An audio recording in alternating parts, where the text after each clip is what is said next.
Thank you so much. So I will warn you, there's not a ton of game-specific content in the talk, but I think that you'll find stuff that's going to be relevant to game studies, and I'm looking forward to kind of having a chat about it afterwards to see kind of your reactions and things to some of the ideas I'm bringing up. I will also warn you that it probably won't come up, but I have a bit of a spatial orientation issue and sometimes get little vertigo episodes. If that happens, we'll just stop and keep going, but I should be okay. Just like to warn people so that they're not frightened or think I'm having a heart attack or something. I'm fine. Let's just get started. And I'll also say that I'm going to be a little bit readery. I'm a little bit writerly. I'm an English lit person, but I promise that it will be very engaging nonetheless. There is at least one not suitable for work image in this slideshow, but I will warn you about it. I don't think you'll be shocked or anything. Just a picture of some anatomy, not anything upsetting. But let's get started. So in a now infamous quote that many of you have probably heard before, some of you anyway, from his 1954 bestseller, Seduction of the Innocent, psychiatrist Frederick Wortham described Batman as, I'll throw it up there, probably too small for most of you to read, but he calls Batman and Robin a wish dream of two homosexuals living together that helps to fixate homosexual tendencies. And we've got an image of Batman and Robin there that he would be basing some of those claims on. They're having a suntan at the mansion together, I believe. According to Wortham, quote, only someone ignorant of the fundamentals of psychiatry and the psychopathology of sex can fail to realize a subtle atmosphere of homoeroticism that pervades the adventures of the mature Batman and his young friend, Robin. Wortham interpreted female superheroes, such as Wonder Woman, as similarly, if oppositely, deviant. Where Batman is anti-feminine, Wortham wrote, the attractive Wonder Woman and her counterparts are definitely anti-masculine. As with Batman, Wortham linked this gender deviance to homosexuality, writing, Wonder Woman's followers are the holiday girls, i.e. the holiday girls, the gay party girls, the gay girls. Some delightfully specious reasoning there, but nonetheless. So while many contemporary critics have celebrated the queer potential of superhero stories, myself included, Wortham condemns this gender and sexual deviance by sensationalistically and speciously linking it to violence and to death. Wortham moves quickly from a description of Robin as, quote, a handsome, phlebic boy, usually shown in his uniform with bare legs, who often poses with his legs spread, the genital region discreetly evident, to describing a case study wherein a 13-year-old boy and devoted Batman reader who was on several years probation for an incident in which he and a companion had forced a boy of 8, threatening him with a knife to undress and carry out sexual practices with them. Wortham states the consequences of reading Wonder Woman comics even more baldly. For boys, writes Wortham, Wonder Woman is a frightening image. For girls, she is a morbid ideal. The moral panic surrounding comic books is not, of course, unique. There was a similar moral panic involving film in the 1930s, as I'm sure most of you are aware. And video games, as you're very aware, have been subject to these kind of moral panics more than once, being blamed for all manner of social ills. Yet the attack on comic books was particularly vehement and particularly violent.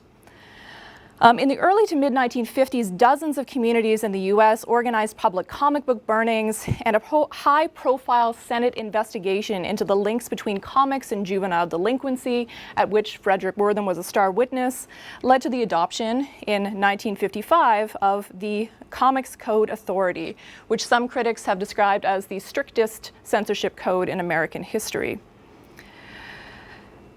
So from its creation in 1955 to its final abandonment in 2011, it lasted a very long time, the Comic Book Code Authority strove to ensure that all comic books sold on American newsstands were appropriate for children, which meant limiting violence and upholding positive as well as conservative moral values, such as respect for authority figures and traditional gender roles, of course. It also meant limiting sexual deviance, both in the literal sense and the metaphorical sense. The first version of the Comics Code, in effect from 1954 to 1971, prohibited the depiction of so-called sexual abnormalities and perversions, as well as supernatural monsters and lurid, unsavory, suggestive, and salacious illustration of all kinds. All of those adjectives are actual quotes from the code. Yet even as the code all but devastated the crime, horror, and romance genres, which had been very popular in comics in the 1950s, the superhero genre survived and quickly actually flourished in the wake of the code, establishing a stranglehold on the comic book industry that it's only recently started to relinquish. My work argues that the superhero genre's unique approach to sexuality is a big reason why it was able to survive. Whereas crime and romance comic books drew a considerable measure of their appeal from the promise of stories based in real life, and horror depended on overt subversions of morality, however tongue-in-cheek, the superhero genre enables rebellions that are at once flagrant and elusive, subversive and conservative.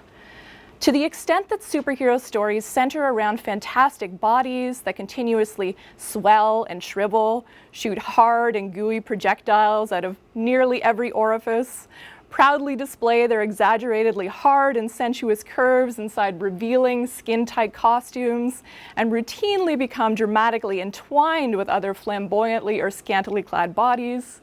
Got some examples for you there. Their erotic potential is inherent and inescapable. Superhero sexuality is obviously present even when it is officially absent. It was the 1966 Batman television show's embrace of this simultaneous presence and absence that made it the very definition of camp. If you go to the TV tropes page for camp, you have Batman carrying a bomb there as the representative example.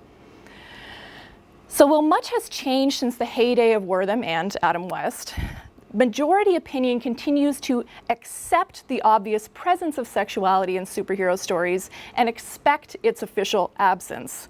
And two recent controversies demonstrate this. So the first controversy that I'm going to talk about involves Wonder Woman. So on October 21st, 2016, the world's most famous female superhero was appointed an honorary UN ambassador for girls and women. This announcement was accompanied by splashy advertising, which you see here, depicting the Amazon princess clothed in her usual gold and red bustier, accessorized with a shield and demure cape, and the slogan, "Think of all the wonder we can do, stand up for the empowerment of women and girls everywhere." There was also a well-publicized induction ceremony attended by both 1970s Wonder Woman television show actress Linda Carter and current big-screen Wonder Woman Gal Gadot. The objective of the campaign, according to UN spokesperson Jeffrey Brez, was to use Wonder Woman to draw attention to UN Sustainable Goal number 5, which seeks to achieve gender equality and empower all women and girls by the year 2020, a laudable goal. Within days of the announcement, however, a petition from concerned United Nations staff members was formed to have Wonder Woman stripped of her ambassadorship. Bolstered by this petition, the induction ceremony was met with physical protests. So this is a little excerpt from the petition, which I know is probably too small for you to read, but I'll read it for you. So according to the UN petition, so the concerned United Nations staff members petition, although the original creators may have intended Wonder Woman to represent a strong and independent warrior woman with a feminist message, the reality is that the character's current iteration is that of a large-breasted white woman of impossible proportions, scantily clad in a shimmery, thigh-bearing suit with an American flag motif and knee-high boots, the epitome of a pinup girl. 2 months later, Wonder Woman lost her ambassadorship. Brez denied that the petition and protests impacted the decision to end Wonder Woman's title. One can assume, however, that his office was at the very least unhappy that the petition attracted more than 44,000 supporters and generated as much media attention as the campaign itself. Certainly, some of the complaints of the petition are very valid. Wonder Woman is quite obviously a nationalist symbol, an American symbol specifically, and potentially white supremacist symbol, inasmuch as she comes from this fantasy island of Amazons, but very clearly represents as this ideal Caucasian woman, right? She's also been, throughout her history, which won't be a surprise to anybody, a thoroughly problematic feminist. Yet rejecting Wonder Woman as a symbol of empowerment on the basis of her being scantily clad and possessing large breasts is equally problematic. These criticisms can be seen as defining certain types of female bodies and forms of sexual expression as incompatible with heroism. Significantly, opposing views of Wonder Woman's appropriateness as an ambassador for gender equality specifically highlighted both the fraught history, and liberating potential of her sexuality. 14-year-old Tara Peterson's competing petition to reinstate Wonder Woman's honorary title functions as a case in point here. In her petition, Peterson writes, "No matter how she is dressed or how she looks, Wonder Woman's message of peace, justice, and gender equality has always remained. She is a queer woman and superhero who should not be judged, nor should anyone, based on what she chooses to wear or how she looks.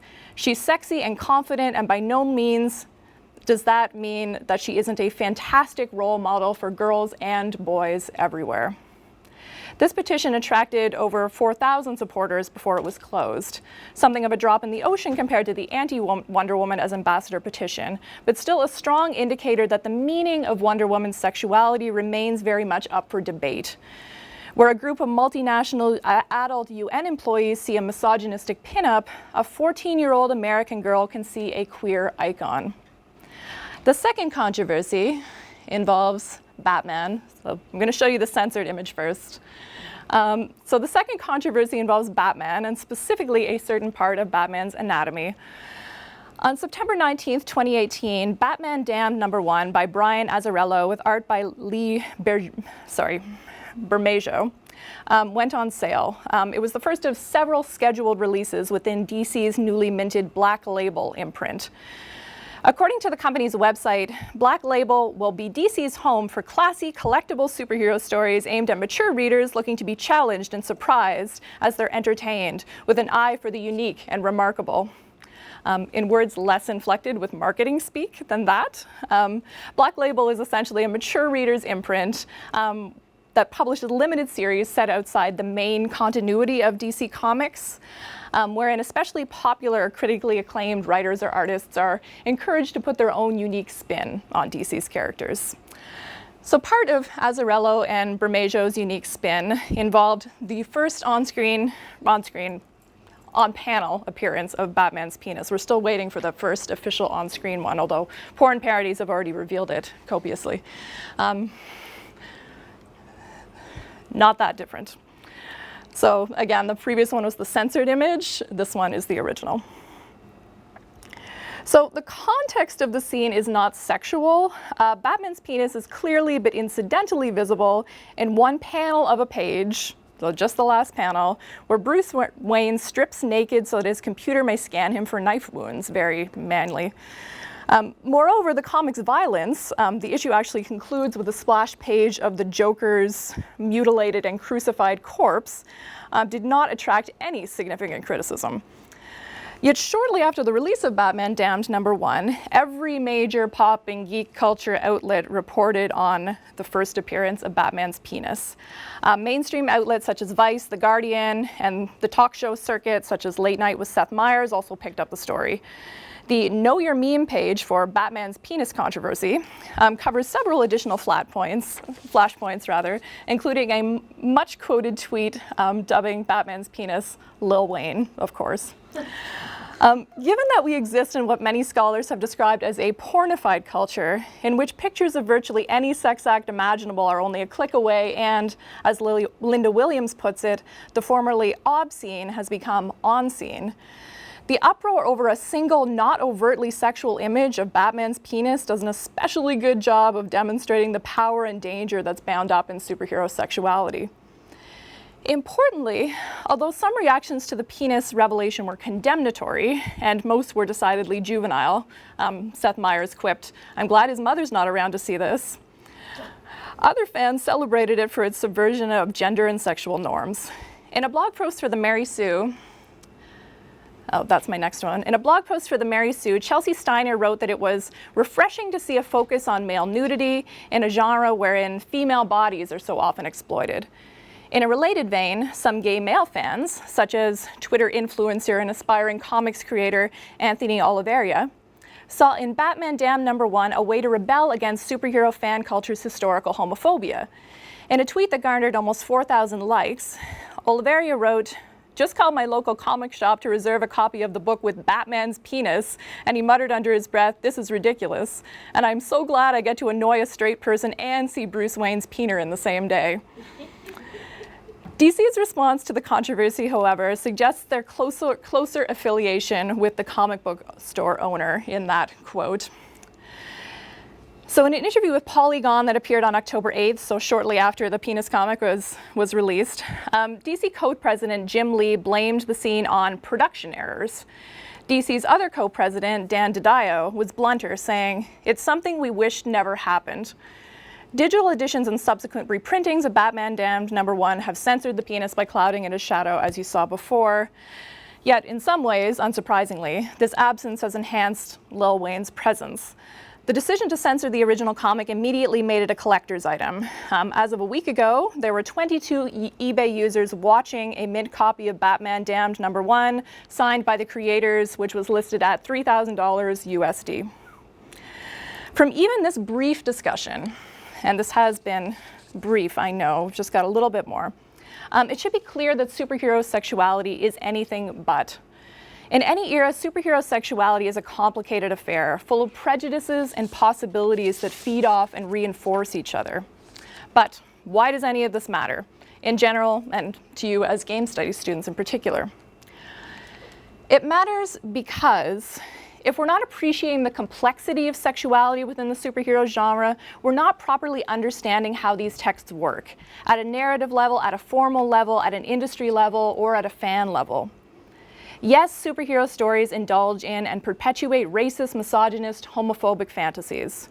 When we consider the design of Batman, Harley Quinn, Catwoman, and the Joker's bodies and costumes from the Batman Arkham game series, it's clear that some bodies are softer, more penetrable, and more gender deviant than others. Yet our analysis of gender representation in a text such as this should not end there. Bringing sexuality into the equation, we might consider what Batman's obsessively hard, literally armored body is hiding, and the arguably even more deviant possibility that he isn't hiding anything at all. Perhaps Batman is, after all, asexual, and many people actually prefer it that way. We might also consider the ways in which the superhero genre's conventional worship of phallic power can invite its own subversion by encouraging deeply intimate forms of interaction. To highlight this potential, I'm going to turn to another final example, which is even more conflictingly obvious and obfuscating. Here we go.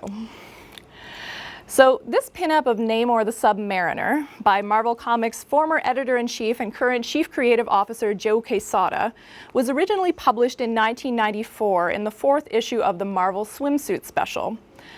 So if you're not familiar what the Marvel Swimsuit special was, it's basically exactly what you're imagining. It's a whole collection of pinups of various members of the Marvel universe in bathing suits in various states of undress. Swimsuit specials and lingerie specials were really popular during the 90s into the early 2000s. The Marvel one is particularly interesting though, because out of all of the specials, it is the only one to feature nearly equal numbers of male and female superheroes. Hence this image of Namor. So many of the pinups, including this one, are seemingly parodic. So this image is captioned, which you definitely can't read. It is this here. I blew it up a little bit here. So the caption reads, "Could the Submariner's ferocity reflect some humiliation at having to don such a skimpy little number?" In a sense, you know, the caption is suggesting he's reacting against his objectification here. I'd suggest, though, that if Namor is protesting, he is, like the Arkham games Batman, protesting a little bit too much. Certainly, the ultra-exaggerated and excessively detailed musculature of Quesada's Namor evokes power more than traditional ideals of beauty, and specifically a very elemental form of male power. In its desperate, almost painful-looking hardness, anointed with glowing rivulets of water rendered sticky and vein-like by Quesada's aestheticization of their journey over and through dramatic contours and crevices of flesh, Namor's body is not merely phallic, but literally penis-like, while exceeding, as superheroes are wont to do, a mere human's biological limitations. Namor's penis-like body remains hard despite dripping with evidence of a voluminous eruption. Yet the degree and type of this body's excess also tests the traditional boundaries of the heroic ideal. As Anthony Easthorpe observes, patriarchal masculinity typically, quote, tries to stay invisible by passing itself off as normal and universal. In contrast, the excess of Namor's performance of masculinity openly invites interrogation, and even, given the flayed appearance of the Undersea King's flesh, dissection. You cannot appreciate this body without studying it, without following the sticky rivulets on their impossible, endless journey. Whatever rebellion Namor is waging against objectification only introduces more erotic possibilities. Transforming Namor's limbs into supplementary penises does not desexualize him so much as oversex him. In a sense, Quesada's pinup does not close Namor off, but rather opens him up, maximizing both his virility and erotic possibility by transforming every bit of flesh into a potential erogenous zone. Moreover, the inseparability of Namor's power from his sexuality and of his phallocentrism from an almost anti-phallic sexual polymorphousness cannot help but create currents of erotic affiliation between the artist, the superhero, and the reader that must, regardless of the gender or sexual orientation of any of those positions, be regarded as queer. Reading this image requires poring over the water that pours over the muscles that were poured over by the ink that poured over the pencils that first devised the pouring water out of love for the superhero and in the hopes of being loved by the reader.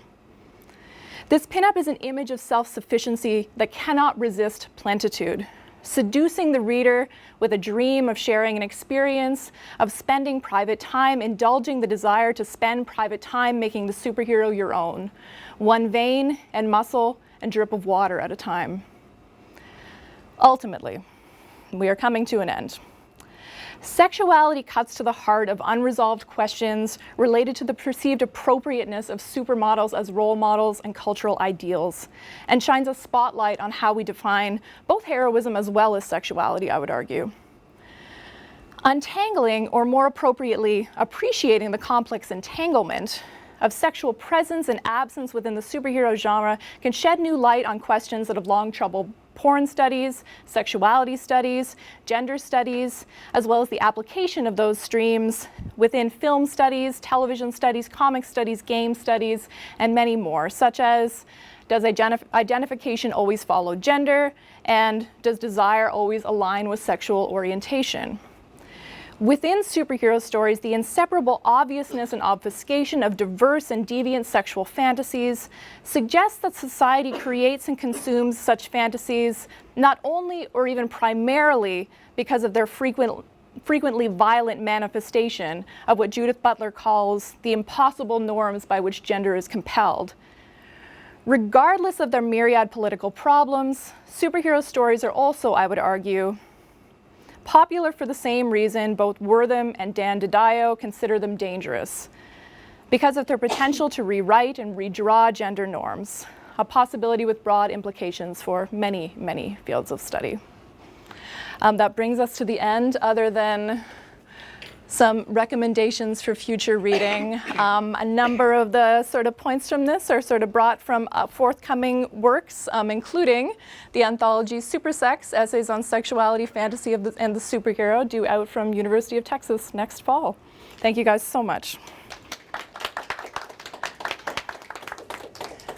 And I'm sure we have lots of time for questions. I'd welcome having a conversation about any of this stuff or answering any questions, or if you have any comments about how you think this might relate to your own research or game stuff, happy to talk about that as well. What do you think? Any questions? Threw a lot of adjectives at you. A lot of, there was thesaurus work involved. One of the things I always struggle with in my work about sexuality is coming up with a not goofy word for butt, because we just don't have an acceptable word for that. You know, I've used ass, posterior, behind, rear end. You run out of options. All of those are terrible. Yeah. I have a question. I don't know if you've played the new Spider-Man game. I have not. He's got this weird slinky body, and I mean, Spider-Man-esque. Yeah. But I'm wondering how Spider-Man fits into all of this, since he's so young. And he's supposed to be kind of childlike and goofy. and he's also masked. I don't know if you've ever looked into Spider-Man. Yeah, for sure. That article about Todd Mcfarlane talks about Todd McFarlane's Spider-Man quite a bit, and who's very much drawn with limbs that are kind of transformed into supplemental penises. And one of the differences that Todd McFarlane does with Spider-Man that's been incorporated into a lot of modern depictions is to make him like extremely like gooey and fluid. Like he invented what is sometimes called spaghetti webbing, so that's Spider-Man webbing that's just like really thick and going everywhere, and he would design pages where it's just like gooping off of the corners of the page and everything. And the obvious comparison of that with like a penis metaphor, which was made well before McFarlane, but has a relevance to him as a teenage superhero in terms of, you know, his inability to kind of control kind of like the eruptions of his freakish body. I mean, that's something that's been there as a metaphor, like regardless of how strongly that was intended, and is intended more strongly by some people than others, for sure. But I don't know if that speaks to that at all. I mean, it's interesting with like teenage superheroes because there's definitely sort of like a weird ethics involved there, but yeah, certainly many things we could talk about with female superheroes there. The kind of aging up and sexualization of teenage female superheroes is a huge issue in both games and comic books, obviously. I mean, something I would ask you guys, when I was talking sort of with the Namor image from Marvel's Swimsuit, if we go back to it, I mean, I'm suggesting that there's sort of these like erotics of like connectivity between kind of the artist and the superhero and the reader, right? And that seems to me something that would be very relevant in terms of video games, which, you know, have their own intensity of identification. You're controlling characters, you're controlling bodies, you're controlling their movements and sort of bound up in a very intimate relationship there. Does that resonate with you at all in terms of sort of like if we're going to read sexuality into some of these games? The first thing that comes to mind for me, it's like present in so many games, but fighting games are the first thing that pops to mind for me. I grew up on the Street Fighter games and Chun-Li, that kind of hyper-sexualized body is very comic book-like. I mean, the art style back then especially was very similar to the comic form, I think. Yeah, and I mean, I didn't talk about sort of excessive female bodies that much here, which I talk about in a lot of my other work, but I thought it would be more unusual for us to talk about the men's since we don't talk about them nearly as much. But yeah, did you? Yeah, it was just, I've been trying to figure out how to ask this question because it's Sure. kind of like a weird tangential. Actually, Marisa bringing up the idea of the Spider-Man game kind of really brought it up to me, is you are, as a player, given a character to play as, and especially based on the game designers and developers and everything, they have a certain personality, a certain sexuality to them already. Whereas a queer player, you almost want to queer the character a little bit. Where with Spider-Man, you really don't have that opportunity. Where I really wanted to be playing as like Gwen Stacy as Spider-Man and interacting with MJ and Felicia Hardy that way. Yeah. But you don't have that option. Yeah. So kind of the interaction of not only sexualizing the individual hero, but the ways in which you try to sexualize or queerify the world around them as well. Yeah. And how that interacts with the development process. Yeah, well, I mean, yeah, it's interesting, like, to think about the what things are sort of allowed and limited in, like, even just, like, the games as a medium versus, like, comics as a medium. I mean, one of the reasons that there's been so many suggestions of comics being queer, whether it's in a negative sense or more in a positive sense or more contemporary critics, is because they have all these gaps, right? We can have, you know, the still image of Bruce Wayne and Robin, you know, decontextualized in the mansion, right? And like, that can be a very queer image because we can take that image out of context, we can focus on it, we can look at it for as long as we want, right? Comics sort of inherently kind of enable that, right? And yet, when I think about something like my frustration with so many like James Bond video games, I'm like, well, the game, he's not like, it shouldn't be a first-person shooter. The game should be picking out outfits to convey the right thing to the person that you're trying to like seduce. That should be the game. That's never the game. So it's like they're limiting those options, right? In such an obvious way. In a way that's like it's making it different than the movie even, which is like weird. But there seems to be a fear there.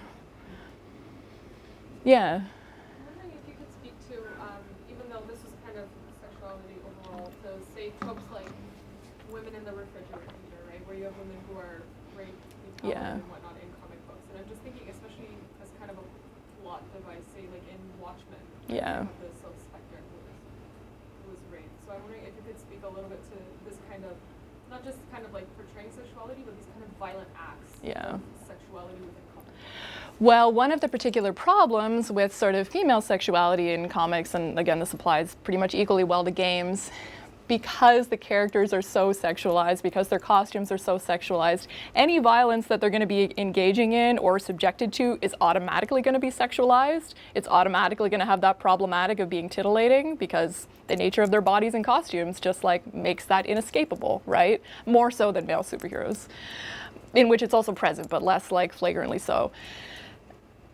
The kind of rape trope, the fridging trope is, so it's kind of a lot very similar to kind of like prestige TV going on now, where, you know, you like adult things up by inserting some like rapey violence into it. Because when comics got mature in the 80s, and a lot of the most classic comic stories like Watchmen, like Killing Joke, that people keep going back to, include some really painful instances of fridging, which people still embrace as part of like the maturity of those texts. But certainly questionable sort of, you know, how we're defining maturity there. I mean, one of the things I would like to see a lot more of in superhero texts is a treatment of sexuality not as violent or depressing or torture or any of those things, which we see very, very rarely. Usually if we have sex, it's in a violent context, right? And it's usually women being subjected to violence rather than kind of joyfully engaging in sex. One of our podcasts that we're recording is going to be about She-Hulk, and we're going to be talking about that a little bit as her being a rare example of a female superhero that kind of has this sexual exuberance, but even that becomes problematic when it's suggested that her powers, her transformations into She-Hulk make her more sexually exuberant, and that's a consequence of her powers, and maybe she's not in control of her own sexuality. So even there, it gets like, women can't just like have their sexuality and sort of be open and be joyful. But that's, I like threw a lot of stuff at you, but like I'm glad you brought up fridging, because like, yeah, I didn't talk about it, and it's such an important, it is sort of like the sexual trope of superhero comics, which is unfortunate. Yeah. So a question about the idea that like it's almost like there's a hidden layer to the comics that they used to get by the censorship originally. With the increasing question, like there's all kinds of discussion about, oh, who's going to be outed as the first openly gay Marvel comic book movie character. And things like that. Is there some amount of aspect of them kind of removing the ability for us to make the characters what we want, with them trying to normalize or trying to introduce all different possibilities? Well, yeah, I mean, that's a big fan debate, right? That comes up a lot in discussions around slash fiction, right? You know, like, if you really enjoy slash fiction starring Nightcrawler and Wolverine, you know, I see fans arguing back and forth. Making that relationship gay means that they can't have this deep, loving male friendship without it being gay. And yet, it's also a bid for more queer representation, and is a valid reading of that relationship. So, I mean, I think that we need so much more representation just in general before we can kind of, you know, kind of deal with kind of that larger question of, you know, we need to deal with how we want to see the representation done at the same time as we need to deal with there being more representation. But I think it's definitely a cop-out to be like, we're just going to make everybody's sexuality ambiguous, and that means some of them could be gay when they're very clearly straight. I mean, there's like, they do a lot of like queer baiting, and yet they walk that back by pairing them up with a female character in various ways, right? So those possibilities aren't as open as they could be, right? That would be nice if everything was just sort of polyamorous and that was like advertised, but I don't really think it's being kind of advertised, right? Yeah. Kind of moving away from games a bit, but I guess an example would be kind of how Captain America was kind of released as being bisexual, and then there was this extreme queer baiting and heteronormativity in the final Avengers. Yeah. So I'm just wondering again, is that something that is, we know it's common, but kind of especially where you have something that is represented in the comics that suddenly becomes misrepresented, and do you see that in games as well, or is it more fluid in games? Well, I don't know. I would ask you guys about that, whether you think it's more fluid in games, because you would know better than I would. I mean, that walking back of that sort of insertion or like whatever, that sort of like overlaying of like those dominant heterosexual narratives to limit the queerness is, as you're saying, it's very prevalent. But if anybody wants to comment on the version of that in games, I'm welcome to discuss that as well. I don't think I have any definite thoughts there. Not enough of a gamer, yeah.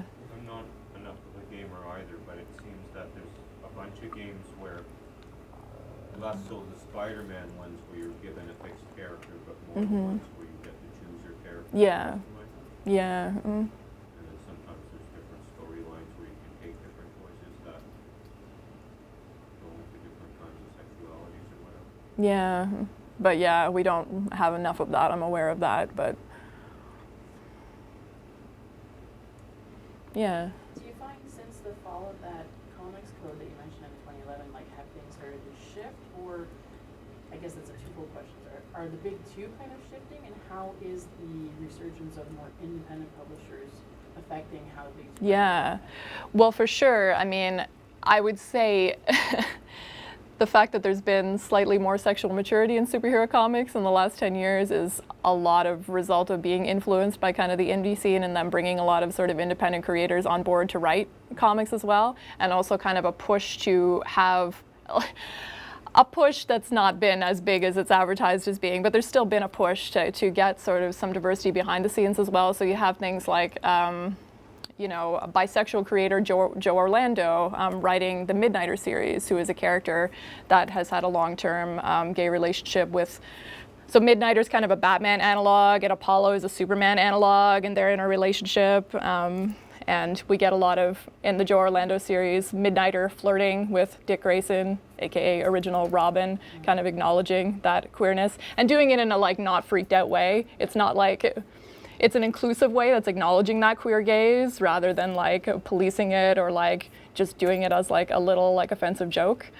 So you certainly see some things like that. You see things like people outside of comics, like Gabby Rivera being brought on to write the Miss America series. So Miss America is how would I describe her? She is a time-traveling, Latina-presenting, queer female superhero who wears American flag uniform and likes punching people in the face. She's got awesome strength powers and is amazing. So, and that's another case where you see, a queer woman of color being brought on board to write a superhero comic book featuring a queer woman of color and writing some really interesting kind of sort of queer metaphors into that story. She has two mothers and comes from this space that's this queer utopia, and this is her heritage and everything, and is adopted into a Puerto Rican family when she arrives on Earth. And it's a really interesting series. I don't know if that speaks to your question like a little bit. So the way the censorship kind of works in Marvel and DC these days, they both actually abandoned the code. Marvel abandoned it in 2004, I think, for their own rating system. And they instituted a mature readers label. The first issue of their mature imprint was actually the comic that Jessica Jones is based on. The very first word of the comic is fuck, to kind of be like, yeah, and that comic includes a very interesting sex scene as well, which I wrote about in one of those articles at the end. The comic book is Alias, and it's a great comic. And DC's Black Label imprint is actually their first mature content label, and it's interesting that it also included sexuality in its very first issue, which questionable whether it's going to continue to do so. The controversy around the Batman's penis thing was so bad that there were strong suggestions DC was actually going to abandon the entire imprint. And they haven't done so yet, but it certainly didn't roll out the way that they wanted. It was like a big deal. Yeah. Do you look at superheroes that are outside the DC and MCU? Mm-hmm. Because For sure. I stay away from like the mainstream superhero. Yeah. But I really like series like Promethea. Mm-hmm, mm-hmm. And like it seems like it's a completely different approach to sexuality, but they're still really sexualized. But then there's queerness in there, and it's celebratory queerness, I think. Yeah, well, one of my favorite, not Marvel and DC series that for superheroes and sexuality is Adam Warren's series Empowered, which some of you probably know. He's got a very sort of manga influenced style, and so essentially the conceit of that one is that she has this kind of full body costume that's very sexualized and everything, you know, like skin paint kind of costume, but it disintegrates when she loses confidence, which is like interesting. And it's a very kind of sex positive comic. There's lots of sex in it, but it's very kind of consensual and celebratory. And that's a really interesting series in terms of thinking how we could still have things be sexy, but not have them be like misogynistic, rapey, all of these horrible things. And even though that's a comic, you know, written and drawn by a dude, I think it does female sexuality remarkably well. It's like a comic I really enjoy for that. And within the anthology, we've got sort of a mix of kind of mainstream texts, and sort of there's a great essay in there about underground comics, about the comic series Gay Comics from the 70s right up until the 90s. Their Super Gay issue from 1982, which has a lot of really interesting kind of superhero content, using superheroes to kind of talk about different ways of engaging in safe sex and that kind of thing, right? In kind of a parodic but also an inclusive context. And then we also have people talking about fan art, fan fiction. There's a great essay in there about Captain America male pregnancy fanfics and some of the themes and imagery bound up with that, and what that does to kind of the superhero body, to take this representation of kind of ideal American masculinity and queer it in these various ways. I mean, his body has been queered in so many ways by both fan artists and fan fiction writers. But yeah, I mean, I like the idea of kind of bringing both into conversation and being like, what could these mainstream comics do better? What are we expecting from these mainstream comics, right? Because are we expecting them to kind of be explicit, or is it more that we're just looking for sort of more positive themes and representations of more diverse sexualities, and maybe there could be space for everything? Do you ever look at the role of like diamond distributing and how that would influence what creators feel like they can Yeah. there? I mean, yeah, Diamond's kind of stranglehold on the study of comics is really interesting. There's been a lot of pushback in comic studies lately towards, like for so many years, there was just this logic of Marvel is the most popular American comic book publisher, the most widespread. That is not true. Like Scholastic is like the most widely like bought, yeah, like comic book publisher. So like Diamond being the one reporting those numbers has like had kind of a really adverse effect on kind of our understanding of comics and comics culture and what comics are and who's reading comics. I don't know if that like speaks to your question at all, but I mean, it's, yeah, the kind of Diamond stuff is really interesting and problematic for a lot of reasons. I don't know how much of, well, I mean, in terms of censorship of kind of sexuality and things, a lot of the online platforms have also been a problem. iTunes has banned several comics in the past. The cover of like an issue of Sex Criminals got banned. The cover of an issue of Saga got banned for showing a woman breastfeeding, that kind of thing. So I mean, it's really strange the way we still seem to have so much like emotion and fear bound up in comic book images of like naked bodies, which is like, again, super weird because it's the internet and you can get real bodies doing real sex acts so easily, and yet images of bodies seem to still like really freak us out for some reason, which I find very interesting. Yeah. You kind of brought this question up earlier, but I was wondering if you had commentary on it, because I'm curious. Have you looked into the relationship between the person who draws these bodies, and because I'm curious about that. Like, what do you mean? Like what it means for somebody to actually draw these images, and you know, the fact that we have a different relationship to images. Maybe it has to do with the fact that it's drawn. Well, I mean, what I'm suggesting is that there's sort of a sensuality there and kind of an openness to interpretation that, you know, I think artists are aware of that, but they might not talk about it honestly. I don't think Joe Quesada would tell you he meant that image of Namor to be how I'm describing it, and yet I think that that reading is very much present. So, like, I mean, it is a little bit like, how much are we going to take his word for it kind of thing.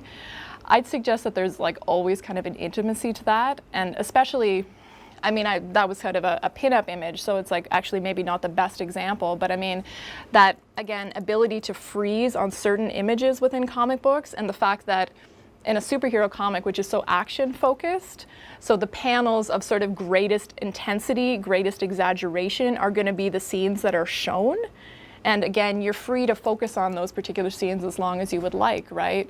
And the way that the anti-comics movement was kind of framed in popular culture too, there was such a sexuality to reading comic books. They were threatening because, unlike television and movies, it was something that young people and children in particular could do alone, right? So you would get these images in kind of the anti-comics propaganda, or even videos, I should say, television news programs that were sort of anti-comics from that era. These images of kids going and collecting their comics like from like a secret grove in the woods, much like you would store, your Playboys in the woods, right?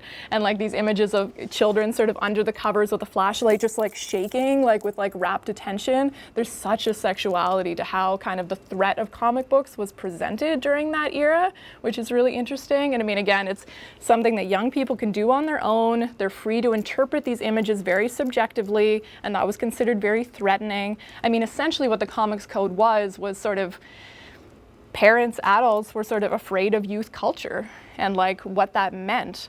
In the first issue of Amazing Spider-Man from 1962, it's really interesting if you go back and take a look at that issue, the way J. Jonah Jameson's sort of anti-Spider-Man hysteria is very similar to the anti-comics hysteria.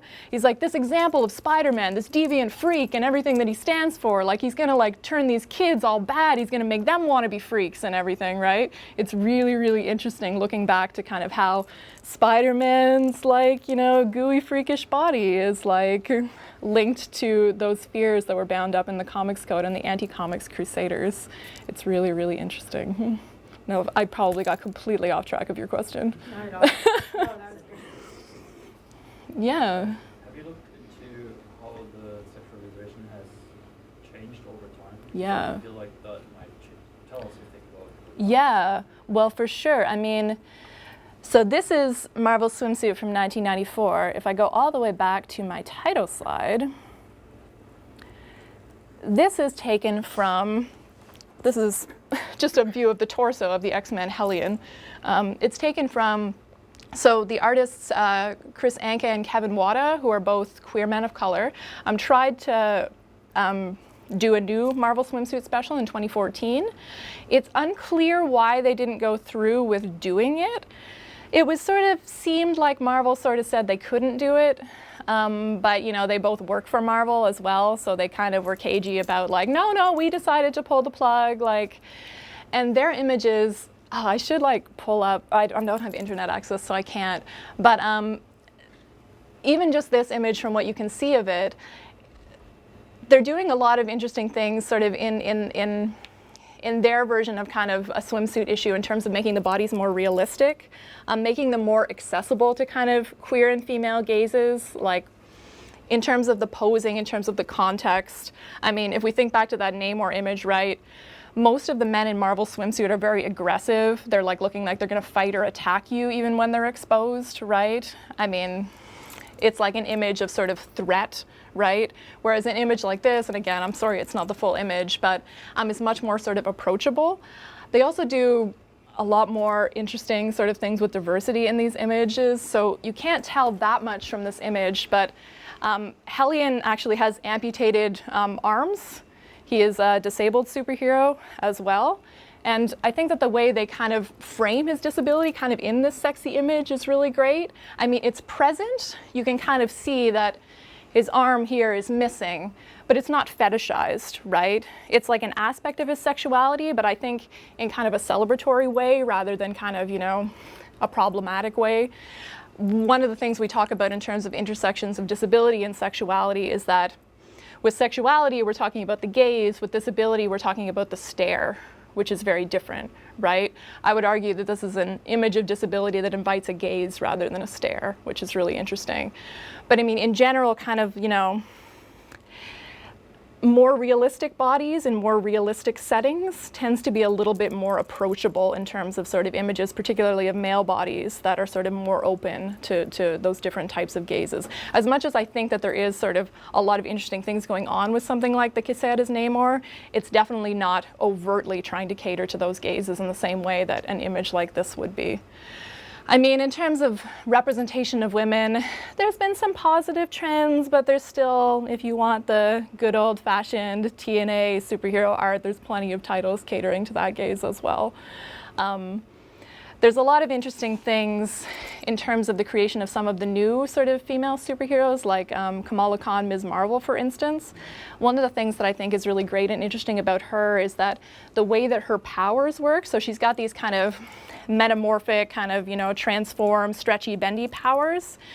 When she uses her powers, she almost can't be sexualized just because of the nature of the powers, which is a little bit of sort of a way of guarding against, because these characters are owned by Marvel, right? So you're going to have different writers and artists working on these characters. So even if you create a female character that you didn't intend for them to be sexualized in this particular way, and we're talking about a teenage female superhero of color here as well, another artist draws them and it is outside of your intention, right? We get things like the Milo Manara drawing Spider-Woman cover, which some of you probably saw, where it was this highly sexualized image of her on a cover that was ostensibly meant to be reaching out to more of a female audience, right? But having her powers work in that particular way sort of guards against that in a really interesting way. And it was interesting the way G. Willow Wilson, who created that character, definitely thought about that, right? Like, how can I preserve my vision of this character, and like designing her powers and her costume to kind of like make her not objectifiable in that really problematic way. So that's like one example that I think is sort of positive. And I mean, it's not like about being like, we can't have sexy female characters. It's more just about which characters is that appropriate for in which contexts, right? If all of the characters are just wearing the same string bikini costume all the time, and I mean, the Carol Danvers Captain Marvel character is a really good example, right? That's arguably a character where the ultra-sexualized costume never really fit her backstory or personality, and the kind of flight suit-inspired contemporary costume serves her character a lot better, arguably. Whereas a character like Emma Frost from the X-Men is inevitably going to be a sexy character. That's part of the character. You can't take that away from her. But even there, right, we can think about, you need to have more thought into her psychology, right? Like, how would this woman who uses her sexuality dress sexy, or are we just putting her in as little clothing as possible because that's what we feel like drawing today, right? Like, how much thought is going into the relationship between character and sexuality would be how I would define how we're going to do sexuality in superhero comics a bit more positively. Again, I probably went way off base with your question. I feel like it's kind of a mirror to Yeah. our society. Yeah. How sexuality is treated in general. Yeah. How suppressed it is sometimes. Yeah. Or often. Well, yeah, for sure, right? Like, I mean, it always being linked to like sex and death in superhero comics, right? I mean, it's so American, right? The way American culture is like all about the commodification of sex, and yet it's like super prudish and super Protestant and super like not sex, right? It's like sex can be everywhere and super obvious, but we can't acknowledge it, right? That's like the like compromise that and that's obviously so flagrantly on display in superhero comics, which is one of the reasons I think that they're really interesting to look at in terms of being an example of American culture and cultural evolution. Yeah. Have you looked at comics from other countries then? I'm just really curious too. And do you notice any like stark differences then? Or? Well, I mean, Japanese comics have like a lot of differences, as you guys are well aware from the connection to games, I'm sure. I mean, they have so many more genres of comics, which like, I mean, they have stuff like Boys Love Manga, which, you know, is basically like slash fiction comics, often drawn by women for young women, right? So they have, you know, multiple genres of specifically erotic comics, right? Which is not something we have in the US context at the moment. There are pornographic and erotic comics in the US context, of course, but the legacy of the Comics Code is to make that kind of stuff very rare. And I mean, one of the legacies of the Comics Code as well is just to inculcate that suspicion about comics. And, you know, how many articles do you see that like superheroes are for adults now, which is, you know, there's been a version of that article being written for 70 years, right? It's like people just still can't get away from that association of them with children, and we can't get away from our assumptions about child sexuality. So like the European context has a lot of like erotic comics sort of aimed at adults as well. But one of the things with superheroes is that they infect sort of all of the other sort of, you know, comics that are kind of superhero type comics, because superheroes are very indelibly American, I would argue, and partly like that sexual presence and absence is kind of bound up in that. So I mean, you do see something like manga doing lots of really, you know, interesting things, you know, these days and stuff, and yet, I don't know, that's like too big of a question. I can't like get into like all of that stuff, but like certainly like the American context like is quite different than a lot of the, well, particular sort of like bande dessinée context of sort of European comics and the context of Japanese comics, whereas Britain and Canada both had kind of censorship campaigns that were very similar to the American one that affected their comics traditions as well. Please feel free to hang around for a while and definitely eat those.